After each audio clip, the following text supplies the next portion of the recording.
ഈ രണ്ട് സെന്റൻസും നോക്കൂ. John has been to Dubai, John has gone to Dubai. ഇത് രണ്ടും തമ്മിൽ എന്തെങ്കിലും വ്യത്യാസമുണ്ടോ?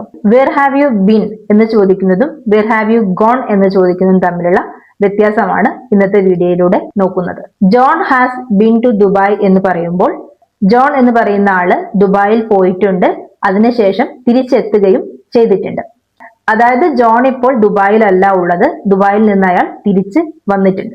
John has gone to Dubai എന്ന് പറയുമ്പോൾ ജോൺ ദുബായിൽ പോയിട്ടുണ്ട്, അയാൾ ഇപ്പോഴും ദുബായിൽ തന്നെയാണ്, തിരിച്ചു വന്നിട്ടില്ല.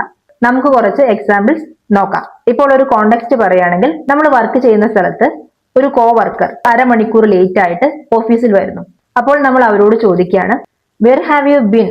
നീ എവിടെയായിരുന്നു? The meeting started 10 minutes ago. Meeting 10 minute മുന്നേ സ്റ്റാർട്ട് ചെയ്തു. അപ്പോൾ ഒരാൾ കുറെ സമയം ലേറ്റ് ആയിട്ട് അല്ലെങ്കിൽ മിസ്സിംഗ് ആയിട്ട് പിന്നീട് തിരിച്ചെത്തുന്നു. അപ്പോഴാണ് വെർ ഹാവ് യു ബീൻ ഉപയോഗിക്കുന്നത്. മറ്റൊരു എക്സാമ്പിൾ ആണ്, നമ്മൾ നമ്മളുടെ ഒരു ഫ്രണ്ടിന് ടെക്സ്റ്റ് മെസ്സേജ് അയക്കുന്നു. അപ്പോൾ 2 ആഴ്ചയോളമായിട്ടും ഈ ഒരു ടെക്സ്റ്റ് മെസ്സേജിന് ആൻസർ ഒന്നുമില്ല. അപ്പോൾ നമ്മൾ അവരെ വിളിക്കുന്നു, എന്നിട്ട് ചോദിക്കുകയാണ്, where have you been? I was starting to worry about you. അടുത്തതായിട്ട് നമുക്ക് ഹാവ് ഗോണിനെ കുറിച്ചുള്ള എക്സാമ്പിൾസ് നോക്കാം. ഒരു കോണ്ടെക്സ്റ്റ് ആണ്, നമ്മൾ നമ്മളുടെ ഒരു ഫ്രണ്ടിനോട് സംസാരിച്ചുകൊണ്ടിരിക്കുകയാണ്. ആ സമയത്ത് നമുക്ക് മനസ്സിലായി അവർ നമ്മൾ പറയുന്നത് ശ്രദ്ധിക്കുന്നില്ല എന്ന്.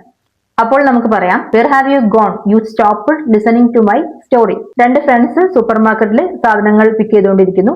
ആ സമയത്ത് ഒരു ഫ്രണ്ടിനെ കാണുന്നില്ല. അപ്പോൾ മറ്റേ ആള് അവിടെയെല്ലാം നോക്കുന്നു, പക്ഷെ ആളെ കാണുന്നില്ല. അപ്പോൾ ആ വ്യക്തി കാണാതായ ആളിന് കോൾ ചെയ്യാണ്, where have you gone? I turned around and you were just gone.